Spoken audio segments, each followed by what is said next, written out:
Fats, or lipids, represent a fundamental and energy-dense component of our diet, essential for numerous bodily functions, from building cell membranes to providing a reserve of fuel for our daily activities. However, their very nature presents a significant biological puzzle. Fats are hydrophobic, meaning they do not mix with water. This characteristic poses a challenge for our body, as both the intestinal environment where digestion occurs and the bloodstream that transports nutrients are predominantly aqueous or water-based. To overcome this, the human body has developed a sophisticated system involving specialized molecular structures. Two of the most critical players in this system are micelles and lipoproteins, which act as specialized transport vehicles, ensuring dietary fats are absorbed and distributed throughout the body. The journey of fat from a meal to our cells is a multi-step process that is both intricate and elegant. It begins in the gut, where large globules of fat are broken down and shuttled across the intestinal wall. This is where micelles play their starring role, acting as temporary carriers that ferry digested fat components to the absorptive cells of the small intestine. Once inside these cells, the fats are repackaged into larger, more complex particles. These new particles are the lipoproteins, designed for long-distance travel through the watery highway of the bloodstream. Understanding these helpers is not merely academic. It connects directly to dietary choices, fat metabolism, and our long-term cardiovascular health. The story of fat transport does not end with successful delivery. Different types of lipoproteins, each with a specific job, have profound implications for heart disease risk. Some particles deliver fats to tissues, deliver cholesterol to tissues, while others handle cleanup, removing excess cholesterol and returning it to the liver for disposal. An imbalance in this system, especially modification of certain lipoproteins, can start a cascade leading to plaque buildup in our arteries. This video will explain, step by step, the journey of dietary fat, formation of micelles in the gut, circulation of various lipoproteins in the blood, and the connection to heart disease risk. The digestive journey for dietary fats truly begins in the small intestine, the primary site for nutrient absorption. Some mechanical breakdown happens in the mouth and by churning in the stomach, but large, oily triglyceride droplets arrive largely intact. These fats are immiscible with the watery chyme, which creates a problem because digestive enzymes are water-soluble and can only act on the droplet surface. The solution: a powerful emulsifying agent called bile. Bile is produced by the liver, stored in the gallbladder, and released into the small intestine when fat is present. Bile contains bile salts, which are molecules with a dual nature. They're amphipathic, with hydrophobic parts that love fat, and hydrophilic parts that love water. Bile salts arrange around fat droplets, with the fat-loving sides facing inward and the water-loving sides facing outward. This keeps fat distributed as microscopic droplets, a process called emulsification. Think dish soap breaking up grease. That increases surface area for enzymes. Now pancreatic lipase can act effectively. Lipase is an enzyme secreted by the pancreas into the small intestine and hydrolyzes triglycerides. Triglyceride are composed of a glycerol backbone plus 3 fatty acid chains. Lipase cleaves off 2 fatty acids, creating 2 free fatty acids and 1 monoglyceride. These products, and cholesterol, are the end products of digestion, but are poorly soluble and must reach the intestinal wall to be absorbed. Without bile and lipase, most dietary fat would pass unabsorbed, causing deficiencies and GI distress. The free fatty acids and monoglycerides need a specialized vehicle to reach absorptive cells, setting the stage for micelle formation. Following the successful enzymatic breakdown of triglycerides, the small intestine is filled with a mixture of free fatty acids, monoglycerides, cholesterol, and fat-soluble vitamins. These digested lipid components are still hydrophobic and would clump together and make absorption inefficient. To solve this, the body uses bile salts again. Bile salts assemble with digested fats into tiny spherical micelles. The micelle structure is as follows. Bile salts form a small ball with the hydrophobic tails pointing inward to a core of free fatty acids, monoglycerides, other lipids. Hydrophilic heads face outward, forming a water-soluble shell. This tiny package can move through the watery, unstirred layer lining the intestine. Micelles act as microscopic taxis, picking up digested fat passengers and transporting them to the enterocyte's doorstep. Enterocytes are the absorptive cells lining the small intestine. The micelle itself is not absorbed into the cell. Its job is to deliver poorly soluble lipids to the enterocyte surface. As micelles touch the enterocyte cell membrane, a concentration gradient is set up. Fatty acids and monoglycerides are high inside micelle, but low inside the enterocyte. That gradient lets lipids leave the micelle and diffuse passively across the membrane. Bile salts are left behind in the intestinal lumen. Most bile travels to the ileum of the small intestine. There, bile is reabsorbed into the bloodstream and sent back to the liver. This recycling of bile is called enterohepatic circulation.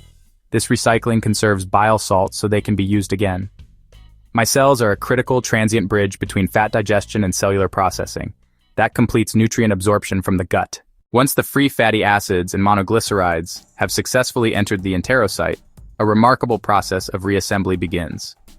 The cell's internal machinery immediately gets to work rebuilding the fats that were just broken down in the gut. The free fatty acids are reesterified, meaning they reconnect to form triglycerides. The cell also packages dietary cholesterol and fat-soluble vitamins into the new lipid core. These lipids can't enter the blood as is because they're hydrophobic. So the enterocyte builds a large transport particle called a chylomicron. It's the first and largest lipoprotein. The chylomicron is densely packed with triglycerides and cholesterol. That oily core is hidden from watery body fluids. An outer shell of phospholipids, free cholesterol, and apolipoproteins wraps the core. The shell is water-soluble so the chylomicron can travel in fluids. Apolipoproteins act like shipping labels and keys. They tell the body what the particle is, where it came from, and how to interact. The assembled chylomicron is too large for blood capillaries, so it's released into the lymphatic system. Chylomicrons travel the lacteals, making lymph milky after a fatty meal. This mix of lymph fluid and chylomicrons is called chyle. They move to the thoracic duct, a major lymph vessel in the chest which drains into the subclavian vein. Now the dietary fats and chylomicrons have entered the bloodstream. Their job? Deliver energy-rich triglycerides to tissues. To the adipose tissue for storage, and to the muscles for immediate use. The chylomicron's blood journey marks the shift to systemic transport and metabolism of fats managed by the lipoprotein family. Lipoproteins are the essential couriers of the circulatory system, responsible for transporting lipids, triglycerides, cholesterol. Think of them as a fleet of delivery trucks. Different size, cargo, destination. All lipoproteins share the same basic structure. A hydrophobic core of triglycerides and cholesterol with a hydrophilic outer shell, made of phospholipids and apolipoproteins. The varying ratios of different lipids and protein determine their density. The four main classes of lipoproteins are chylomicrons, very low-density lipoproteins, or VLDs, low-density lipoproteins, or LDLs, and high-density lipoproteins, or HDLs. Chylomicron are the largest and least dense. They are formed in the intestine after a meal. Their sole purpose is to transport dietary fats to body tissues. As they circulate, an enzyme on the surface of blood vessels, called lipoprotein lipase, recognizes an apolipoprotein on the chylomicron surface. Lipoprotein lipase, or LPL, then breaks down the triglycerides in the chylomicrons, releasing fatty acids into the fat cells and muscle cells. As the chylomicrons unload its fatty cargo, it shrinks and becomes a chylomicron remnant. These remnants, now rich in cholesterol, travel to the liver. The liver recognizes them and removes them from circulation, effectively clearing the blood of dietary fat after a meal has been processed. The liver is the body's central metabolic hub and also synthesizes its own fats, particularly when caloric intake is high. To transport these newly made triglycerides to other tissues, the liver packages them into very low-density lipoproteins, or VLDLs. VLDLs are smaller than chylomicrons, but are also rich in triglycerides. They are dispatched from the liver into the bloodstream, and much like chylomicrons, they interact with lipoprotein lipase in peripheral tissues to unload their fatty acids. As a VLDL particle loses its triglycerides, its density increases as it becomes smaller. It first transforms into an intermediate density lipoprotein, and then, ultimately, into a low-density lipoprotein, or LDL. While LDL is responsible for delivering cholesterol to cells, high-density lipoprotein, or HDL, performs the opposite and equally vital function. Often called the good cholesterol, HDL's primary role is reverse cholesterol transport. HDL particles are the smallest and most dense of the lipoproteins, originating from the liver.